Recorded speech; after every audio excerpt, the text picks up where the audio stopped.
começamos mais um podcast Mulher Palestrante, um podcast que é dedicado a falar com mulheres, conhecer histórias de mulheres. E hoje eu tô aqui com uma super convidada. Ela não é aqui do Paraná, vocês vão conhecer um pouquinho mais sobre ela. Ela fala sobre os sabotadores, como que a gente consegue dominar não só nossa mente, mas também dominar todos os movimentos da nossa vida para a gente conseguir entrar mais em ação.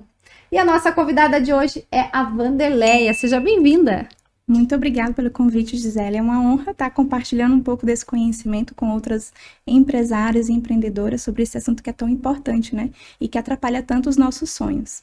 Verdade. Eu comecei já falando que você vai trazer para a gente bastante conteúdo sobre a questão dos sabotadores.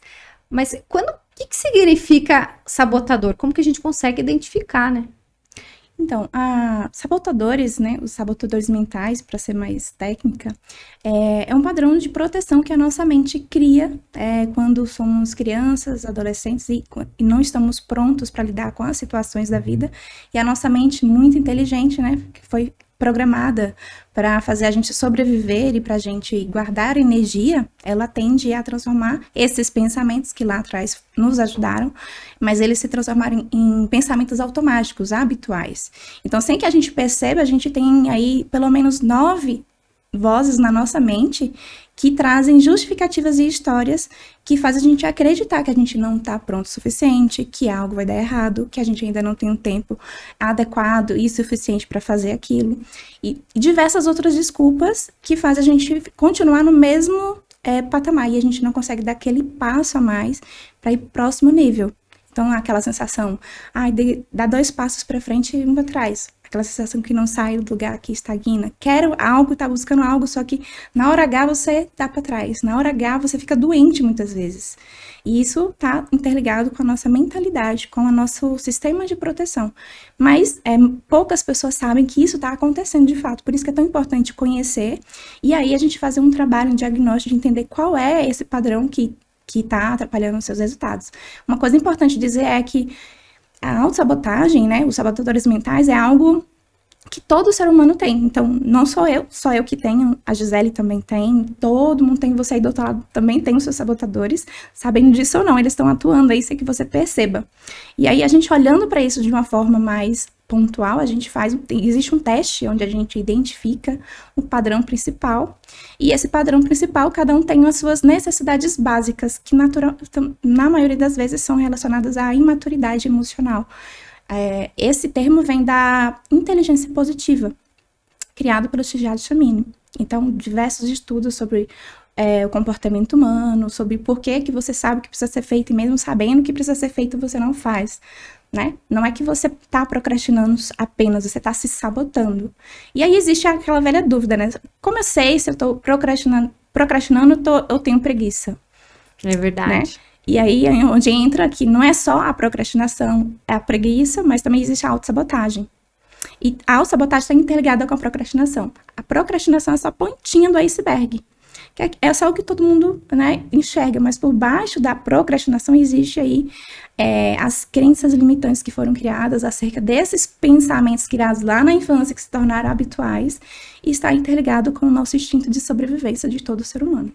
Uau, vocês viram só que já nesse início a Wanderleia já começou trazendo uma aula para nós.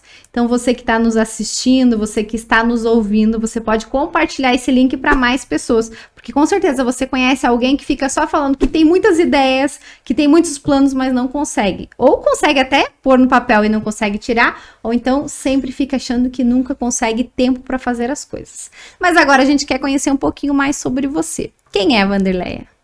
Bom, Wanderleia, né, é uma mulher que está em busca de atingir os seus sonhos, assim como todos nós que estamos nessa jornada de desenvolvimento. Só que a Wanderleia é jovem, eu tenho apenas 35 anos, mas se eu fosse realmente dizer a minha idade, em termos de realmente existo, realmente estou aqui, né, fazendo as coisas de forma consciente, tem apenas 5 anos, porque até os meus 30 anos eu apenas existia nesse planeta Terra, mas sem nenhum propósito de vida, sem nenhuma perspectiva de, tipo, posso fazer uma diferença, posso ter uma vida que vai além do que eu poderia sequer imaginar. Então, a Wanderleia 35 anos, sou casada há quase 20 anos com o Elvis Mendes. Sou mãe, né, de 2, tenho um filho, o Kaique, de 18 anos, e a Evelyn, de 12 anos, né, um adolescente e um adulto, né, praticamente. E há 5 anos eu comecei a minha jornada de descoberta. Então, eu estou me descobrindo, né, experimentando do que eu gosto, do que eu sou capaz, e tem sido uma jornada incrível, assim, eu tenho cada vez mais, a cada dia, é sempre uma aventura. E tem sido uma aventura, não é fácil, não é gostosinho, porque a gente tem sempre que nos desafiar e enfrentar as nossas vulnerabilidades.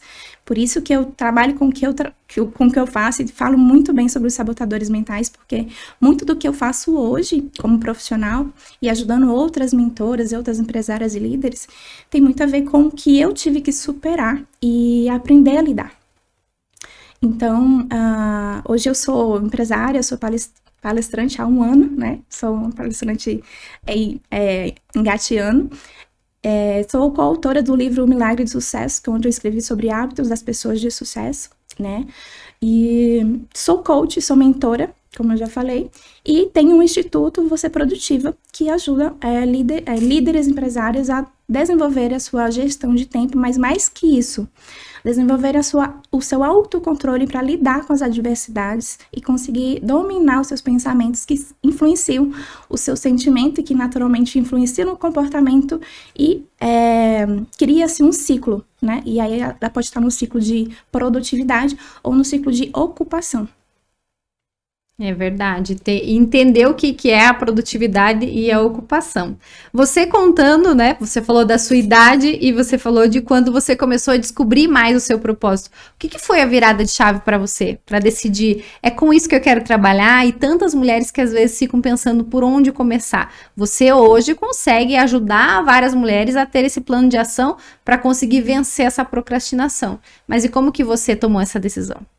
Então, é até complicado falar de uma forma resumida disso, porque foram 5 anos, parece ser pouco tempo, mas foram 5 anos muito intensos, com muitas mudanças, com muitas viradas de chaves. Mas procurando ser mais sucinta aqui, eu passei por uma mudança muito radical na minha vida, onde com 30 anos eu mudei da cidade onde eu nasci e me criei, uma cidade pequena, né, no oeste da Bahia, onde eu moro atualmente, e me mudei para Santa Catarina, uma cidade grande, né, Balneário Camboriú, que é conhecida, né, como até me esqueci o nome aqui, mas a Dubai brasileira. É verdade, né? Verdade. Então, chegando lá, eu uma pessoa tímida, eu tô sendo palestrante hoje, mas há algum tempo atrás eu nunca imaginaria, tá? Por conta da autossabotagem, das crenças e tudo mais, mas em Balneário, eu tive que enfrentar, eu tive que olhar para dentro, eu tive que me perguntar coisas e responder perguntas que não tinham respostas, tipo, quem sou eu? O que eu estou fazendo aqui? Parece clichê, mas foi daí que começou a minha virada de chave.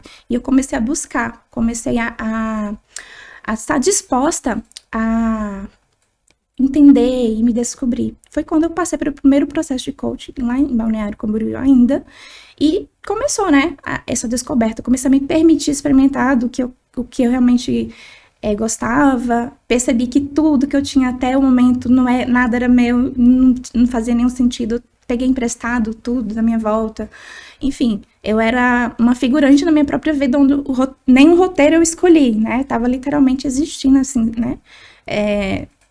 E aí, no momento de dificuldade financeira, né, não tinha dinheiro para fazer formação de coach, nem nada, eu achei interessante, mas não era só a questão do dinheiro, tinha também a questão de quem sou eu para ser essa pessoa, quem sou eu para estar lá na frente falando para as outras pessoas, o que eu vou falar, né, e era muito distante da minha realidade. Eu lembro que num dia, um dos encontros, né, de profissionais coaches, né? Depois que eu fiz a minha primeira formação, aí fiz a segunda, em um desses encontros teve uma dinâmica onde a gente ia imaginar, fazer aquela visualização do futuro e tal. E eu consegui visualizar em cima do palco, naquele mesmo palco, para 2.000 pessoas e tal. Foi linda a visualização, até o momento que ele pediu para compartilhar com um colega do lado. E aí, nesse momento, eu sentei e comecei a chorar, porque eu não conseguia falar.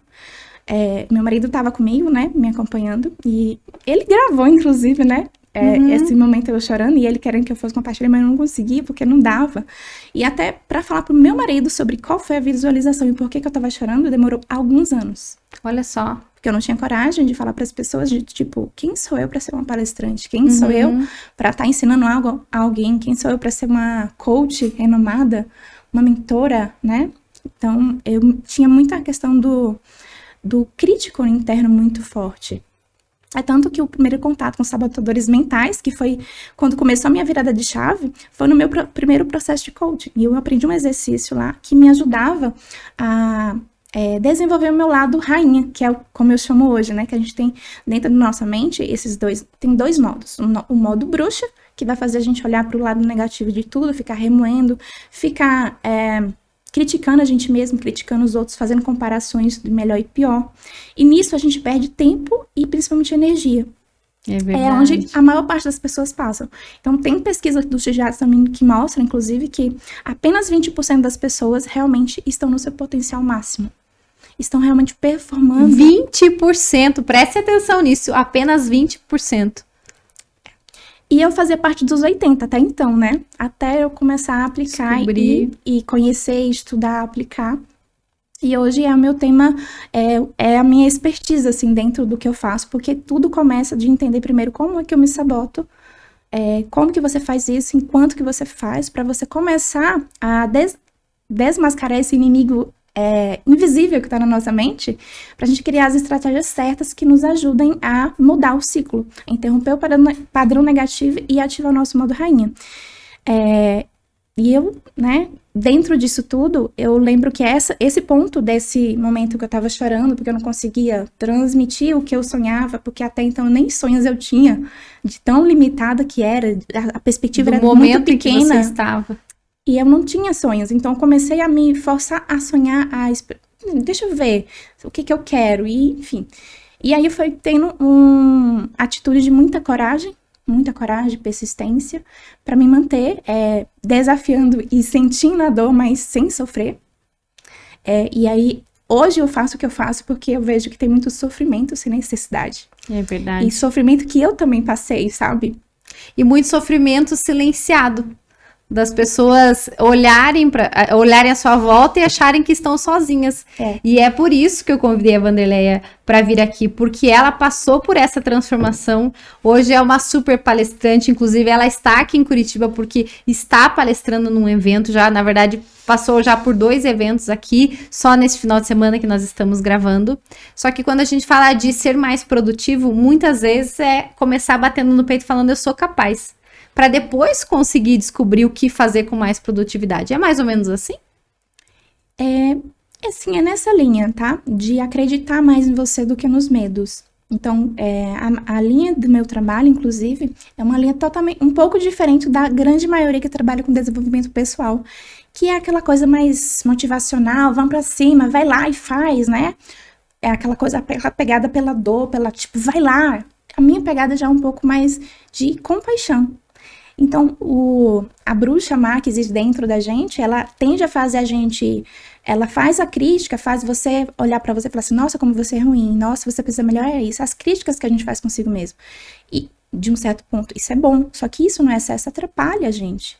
Se transforma na nossa criptonita. E aí, só que essa crítica é uma crítica o quê? Construtiva. Porém, a gente não tem só essa opção para crescer. A gente não precisa crescer pela dor, a gente pode crescer pelo amor.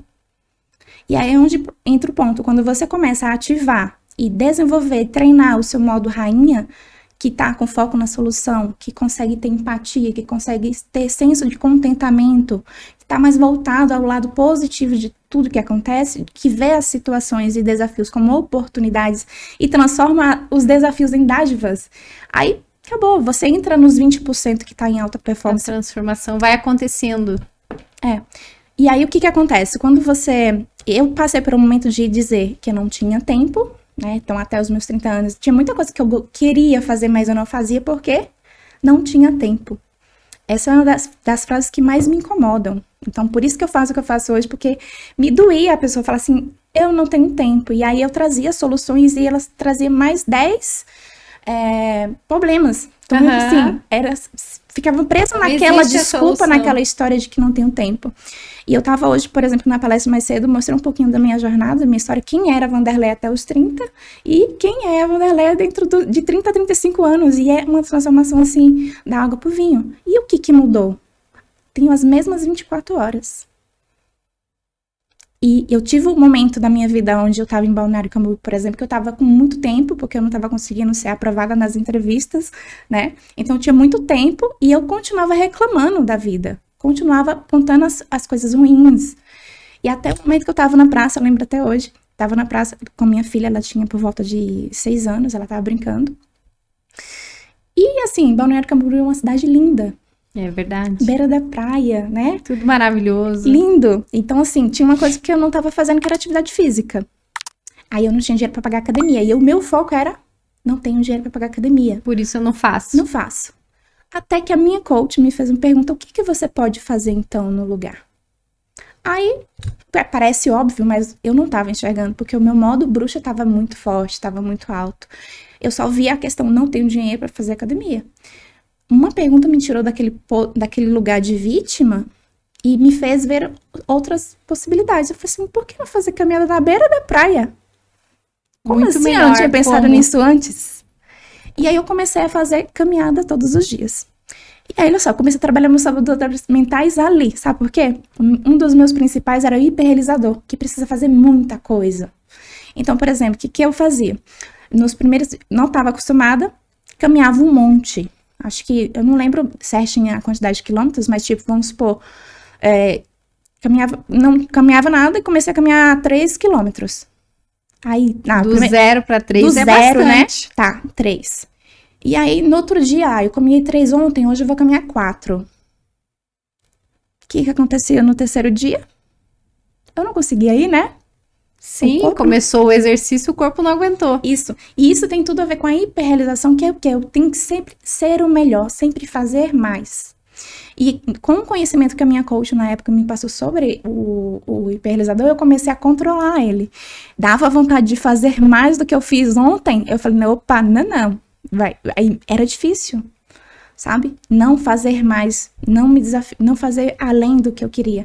A frase, inclusive, é tão interessante que a frase que tinha de assinatura no meu e-mail era, eu posso tudo aquilo, posso ser tudo que eu quiser. Esse é um lema do hiperrealizador. Ele quer ser bom em tudo que faz, quer ser o melhor e o número 1 em tudo que faz. E aí tudo que ele faz é pouco. Quem tem um hiperrealizador muito forte, ele tem uma tendência, ele não consegue se contentar. Vamos supor que ele tem um checklist de 15 tarefas para fazer no dia. Ele conseguiu fazer 14. Ele não vai ficar feliz pelas 14 que ele fez. Ele não vai conseguir olhar, agradecer, sentir grato e falar, nossa, que legal. Foco vai focar no que faltou. E é só o foco no que faltou que tá. E aí, se ele consegue chegar nas 15, ele já tá pensando nas próximas coisas. É aquela pessoa que tem dificuldade de celebrar, de comemorar, de agradecer, de olhar para tudo que construiu. E aí, o que acontece? As pessoas trabalham e não conseguem usufruir de tudo que construiu. É verdade, e a vida vai passando e não consegue se desenvolver. Sabe que um ponto que você trouxe, que é a questão que você viveu, né? De você não estar trabalhando, mas ao mesmo tempo não achar que não tinha tempo para as coisas. Isso acontece com muitas pessoas.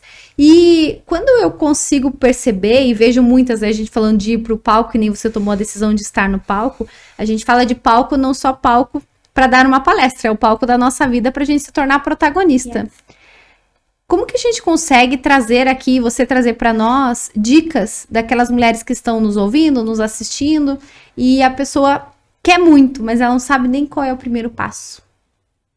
Começa mudando aonde? O pensamento? Sim, começa mudando pelo pensamento. Mas o primeiro passo para mudar o pensamento, a gente precisa começar a se questionar mais. Quando a gente está na vida de figurante, né, como vítima, não está exercendo o nosso papel aqui na Terra, como ser humano, ou onde você gostaria de estar, provavelmente você está fazendo poucas perguntas para si mesmo. Você está aceitando tudo que a sociedade impõe, tudo que os amigos trazem, o que a família diz. E quando você está só ouvindo e absorvendo tudo como uma esponja, sem nenhum filtro, acontece isso. Você começa a ser vazia de um monte de coisa que não é seu. E aqui, qual foi o meu trabalho? Eu tive que desconstruir tudo. Começar a questionar para saber, isso aqui não, isso aqui, por que eu tô fazendo isso? Aí questionar e entender. Não faz sentido. Aí buscar, experimentar, testar as coisas. Porque só testando é que eu sei o que eu gosto.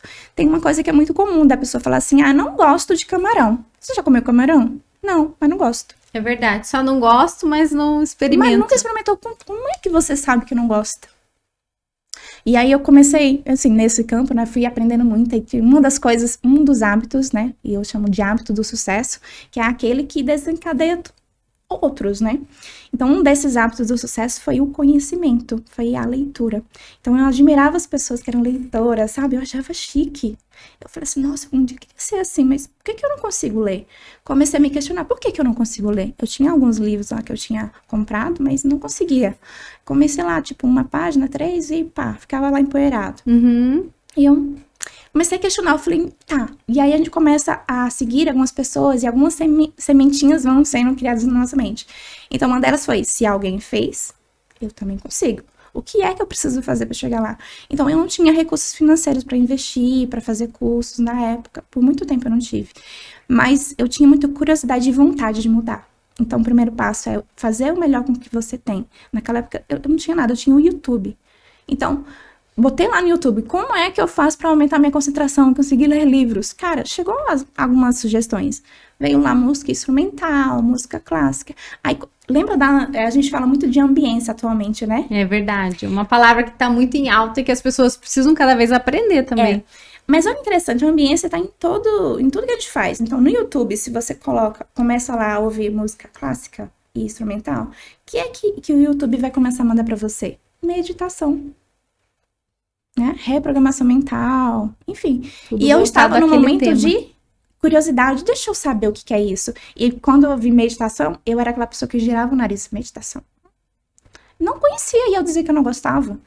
Mas eu estava no momento do quê? De me permitir testar. De entender. Testar. E quando eu fui permitindo muita coisa na minha vida, eu fui, nossa, que legal, por que eu não conheci isso antes? Aí uma das coisas que... Muita coisa foi assim. Então, eu comecei a perceber que as coisas que eu admirava eram como se fosse sinais da vida sobre o meu propósito, sobre o que eu vim fazer aqui. Então, eu comecei a pegar as coisas que eu admirava, que eu gostava, como se fosse sinais, assim, da jornada. Né? Então, eu admirava leitores, vou aprender a ler. Comecei a ler. Então, a leitura, muito do que eu li foi me ajudando a desenvolver muita coisa. Enfim, aprendi a tocar violino, aprendi a nadar depois dos 30, que eu achava que era impossível. Olha que maravilha! Né? Até mesmo estar palestrando, que era uma coisa que eu achava impossível, que até mesmo não tinha coragem de falar que eu tinha esse desejo no meu coração. Recentemente é que eu fui abrir para o meu marido, para minha família, e falar isso de uma forma que não me sentia, sabe o que vão pensar? Falar de um jeito leve. E assim você começou a sua caminhada dos palcos. E assim, não foi lindo e maravilhoso. Na verdade, principalmente o palco é um desafio muito grande pra mim, porque o meu perfil é um perfil mais introspectivo, sou tímida. Eu sempre fui chamada da sonsa, aquela que entrava muda, saía calada. Diversas brigas do meu marido, porque ele é muito comunicativo, aquela pessoa que faz amizade fácil, eu era o contrário, totalmente o contrário. Então, às vezes ele ficava me enchendo o saco, porque eu não falava, não conversava. Enfim, até beber cerveja para poder ver se a língua soltava, né? Para ficar um pouco mais leve. Isso. E aí, olha só que interessante o que eu tava falando antes sobre se questionar. Teve um momento que eu percebi que eu tava em uma mesa com uma pessoa e naquele dia a gente tava num encontro de amigos. E eu não bebi porque eu tava tomando antibiótico. Mas eu conversei muito com a pessoa e eu não tinha bebido álcool. Eu falei, opa, eu não só converso quando eu tô, né, com o efeito do álcool. Não. Então, eu falei assim, tá, então o que é? Aí eu percebi que era assunto.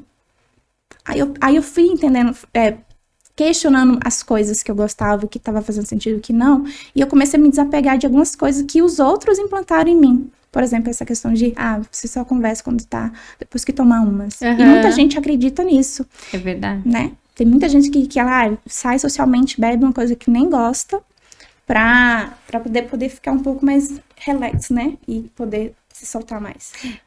E isso que você falou acontece muito com as pessoas que estão querendo estar no palco, estão querendo dar palestra, e muitas vezes ela acha que ela não é capaz de estar ali. Não só porque ela não consegue falar, ela consegue conversar, às vezes numa sala fechada ela consegue. Só que ela acha que as pessoas vão começar a prestar atenção nos detalhes, e vai começar a prestar atenção, e o que é prestar atenção? É também o julgamento. É o crítico interno. Então, eu queria que você falasse sobre isso. Ainda mais por a gente estar, né, num podcast falando sobre mulheres e principalmente sobre as palestras. Como que quem tem essa dificuldade de entender eu quero estar em frente às câmeras, mas o que as pessoas vão pensar? Não, só vou buscar ajuda de uma profissional quando eu tiver um pouquinho melhor no que eu faço. Ou então, só vou buscar ajuda se alguém me apoiar. Como que a gente deve mudar esse pensamento e começar a transformar mais a nossa vida? Acho que, assim, não é pela ordem cronológica, tá? Mas um ponto muito importante é entender que você é filho do Criador. E se ele te deu a vida, que é um presente, claro, é óbvio que você não veio esse mundo a passeio. Você veio aqui por um propósito, por um porquê. E é seu dever descobrir que dever é esse. Então, quando você internaliza isso, eu sou filho do Criador, e ele quer o melhor pra mim, porque eu quero o melhor pros meus filhos. Sim. A todo momento. Então, se Deus, eu sou humana, e eu quero o melhor pro meu filho, eu quero tudo melhor, tudo que eu tiver no meu dispor, ele vai ter. Por que com Deus seria diferente? E eu teve uma grande mentira que Deus é cruel, que não sei o que, essas coisas assim. Gente, isso não faz sentido. Deus quer o melhor pra gente. Quando a gente começa a entender que Deus quer que você viva o melhor, você começa a confiar mais na vida. E o primeiro passo é esse, a confiança na vida. Se você confia na vida e Deus te deu essa vida, todo dia você acorda. Se você acordou é porque você... E tem saúde. Tem saúde. Então, assim, se você acordou, cara, você tem que fazer alguma coisa que... Nas 24 horas que tem no dia e acho que não consegue, né? E aí, primeiro ponto é a fé. Você acreditar nisso, que você tá aqui por algum motivo e que você não pode desperdiçar esse presente maravilhoso que é a vida. E que o tempo, né? Cada segundo que a gente perde é pra sempre. A gente não consegue comprar depois, a gente não consegue reservar pra usar depois. Cada segundo perdido aqui é pra sempre. Passou. Depois disso, é começar a confiar mais em você mesmo. Cara, se Deus confia em você, quem é você para não confiar em você? Certo, é verdade. Então tá, no meu caso, eu comecei não foi assim tão romântico, eu comecei a confiar mais em mim, não. Até hoje, né, tem um ano que eu comecei a falar em público, assim, presencialmente, né, e até hoje a gente olha pra plateia, vê uma pessoa meio assim, aí a gente começa, né, a vozinha vem, olha, tá chato, você não sabe, você não é bom o suficiente, a voz vem. Só que agora eu sei o que fazer com essa voz. Eu sei botar ela no cantinho dela, porque ela tá tentando me proteger. Ela acha que eu não sou capaz. É a referência que ela tem. Não é possível, mas é. Mas quando eu sei quem eu sou, quando eu tenho a identidade ativada, né? Quando eu tenho fé na vida e começo a confiar mais em mim, eu sei que por mais que não saia tão perfeito quanto eu gostaria que fosse, eu vou aprender. Eu vou desenvolver. Então, com a palestra foi assim. Eu tinha um desejo de ser palestrante, só que é aquela coisa que, como é muito desafiador, a gente vai deixando, quando você vê, passou um mês, passou um ano, e mais um ano, e eu falei, gente, isso aqui, né, como eu trabalho com isso, você começa a se questionar, por que eu não tô conseguindo fazer isso? A transformação. E aí tem um grande aprendizado que eu aprendi até com o Caio Carneiro, essa frase você nunca vai ser ótimo uma coisa que você faz pouco. O ano passado, no começo do ano, eu tinha botado a meta que ia fazer pelo menos 12 situações onde eu estava fazendo ou palestras ou workshops, né? Onde eu estaria nessa posição de ensinar. E aí eu acho que eu olhei em abril, maio, e tava muito longe, assim, falei, tá, eu nunca vou ser bom no negócio que eu faço, pô, o que eu vou fazer para me colocar em movimento nisso aqui? Criar as oportunidades. Aí eu tive a ideia de começar a fazer as lives fixas. Que pra mim é chato fazer live, não é uma coisa que, amo fazer live, não. Eu faço porque eu sei que ali é o meu campo de batalha, é o meu treino. Porque eu tinha dificuldade de falar, porque eu não sou boa, eu não me sentia boa nisso. Então, porque eu não sou boa, não é por isso que eu não vou fazer. Eu não vou fazer. Eu preciso fazer mais para ficar boa. E à medida que eu vou fazendo, eu vou percebendo pontos de melhoria. E aí é onde a maioria das pessoas acabam ficando pelo caminho, porque elas não sabem olhar para os erros do jeito certo. Elas olham para o erro para apontar as falhas, para dizer o quanto que você é ruim, o quanto que você não é bom. E aí isso te fragiliza. Sabota mais ainda. É o nosso modo bruxa, né? O nosso crítico interno. Mas a nossa rainha, que existe dentro da gente também, ela vai olhar para isso e falar assim: olha, que interessante, agora você sabe que assim não funciona. O que é que você vai fazer para da próxima vez ser melhor? Qual é a mudança? É. E assim, a experiência é que vai trazendo a perfeição. Então, outro sabotador muito forte que eu tinha era o perfeccionismo. Então, o perfeccionismo sempre me dizia o seguinte: eu não tenho tempo para fazer tão bem feito quanto eu gostaria. Depois eu faço, né? Vamos fazer as outras coisas aqui, que normalmente são coisas irrelevantes, que não vão trazer resultado.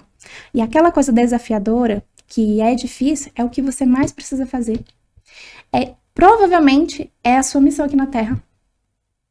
E quando você começa a fazer, vai tendo êxito e vai ficando cada vez mais satisfeito com o resultado. E esse resultado acaba vindo não só na satisfação pessoal, mas acaba vindo também na situação financeira, por exemplo. E as coisas vão acontecendo. Tudo por uma decisão, né, Wanderlei? E é um lema que eu falo, que a gente, todos os dias, quando a gente acorda, a gente tem duas escolhas. Repetir ou evoluir. Repetir é o quê? Continuar na caixinha que você vive. Né? Querendo um pouco da vida, vivendo o que dá. Como a Wanderlei até os 30 anos vivia. Era o que dava, era o que dá. Quando a Wanderlei teve a oportunidade de ver as outras oportunidades, teve um certo momento que a gente fiquei perdida. Cara, e agora? O que eu escolho? Para a gente poder escolher, a gente precisa ter um certo discernimento e autoconhecimento do que você quer, porque senão você se perde também. Então, atualmente, por exemplo, o que eu mais vejo com as minhas mentoradas, as pessoas que eu converso, é que existe tanta informação. Hoje está tão fácil, né?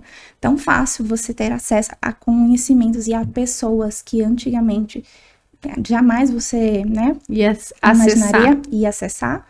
E que é tanta oportunidade, é tanta coisa ali à sua disposição que as pessoas estão perdidas. E por elas ficarem perdidas porque não sabem escolher porque elas não se questionam. Elas vão aceitando. Então, minha amiga fez isso. A amiga que fez, eu vou lá fazer. Aí a outra amiga faz isso. Aí você vai seguindo a boiada, seguindo a manada. Acaba sendo até aquela música que fala, deixa a vida me levar. O que tá acontecendo, eu tô seguindo. E não consegue ter e não consegue ter esses resultados e seguir firme em algo, que foi o diferencial que fez com que você se tornasse, e até você tem o teu movimento, a rainha da produtividade, porque você conseguiu focar em algo e ter crescimento. A gente está chegando ao final dessa conversa maravilhosa e com certeza vocês todos já tiveram vários aprendizados. Eu fiquei aqui aprendendo muitas coisas. Quero agradecer a sua presença. Quero que você faça o convite para quem que está nos ouvindo, nos assistindo, para conhecer você um pouco mais, acompanhar você nas redes sociais. Bom, diariamente tem muito conteúdo no meu Instagram, né, wanderleiaoliveira.oficial. Diariamente eu falo sobre produtividade, foco, disciplina. Meu público-alvo é empreendedoras, tanto empreendedoras que estão começando, quanto empreendedoras que estão crescendo, e aí elas se atrapalham ali na sobrecarga, na questão de gestão de tempo, de aprender a delegar. Então, acaba entrando meio que tanto em quem quer começar a empreender, quem empreendeu com a cara e a coragem e cresceu, agora não sabe como lidar com o crescimento, mas também há aquelas líderes que querem crescer ainda mais, querem ir para um próximo nível, mas tem algumas dificuldades sobre desenvolver habilidades, como habilidade de liderança, comunicação assertiva, delegar, principalmente delegar, né? Então, isso tem muito a ver com autossabotagem. Então, quando a pessoa tem um vício no controle, o controlador, ela acaba não permitindo que a sua equipe cresça, que a sua equipe desenvolva, porque ela acha que só ela vai fazer tão bem quanto ela pode fazer. E aí ela se sobrecarrega. E quando você não consegue delegar, você não cresce, você estagna. Então, tem 9 padrões aí totalmente diferentes um do outro, dizendo que tem que ser de um jeito. e você acredita, e você não questiona esses pensamentos. E vai seguindo. E vai seguindo. Quando você vê sua vida passou e suas decisões e escolhas foram guiadas por habitantes invisíveis na sua mente. E você não estava no controle. Por isso que um movimento que eu criei chama Rainhas da Produtividade, porque uma rainha, ela não só sabe dominar uma agenda, um planner. Não é sobre ser produtivo, não é sobre dominar a agenda e planners. Não é as ferramentas que vai fazer você mais produtiva, mas é você ter habilidades emocionais e habilidades técnicas, tá? Porque envolve a questão da inteligência emocional, comportamental e a técnica. E isso faz com que você se torne não só uma rainha da produtividade, mas uma rainha inabalável. E conseguir dar conta do que você tem que fazer e vai tendo muito mais resultados. Muito obrigada pela sua presença aqui com a gente. Eu que agradeço pela oportunidade, é uma honra e um privilégio estar aqui com você, admiro demais o seu trabalho, é uma das minhas inspirações como palestrante, tá? Então, para mim é uma honra e um prazer imensurável estar aqui contribuindo com o seu movimento também. Muito obrigada, fico muito feliz. Esse foi mais um podcast Mulher Palestrante. Convido vocês para seguirem, para comentarem e estar com a gente em outros episódios. E, claro, seguir a Vanderleia lá nas redes sociais. Tchau, tchau. Tchau, tchau.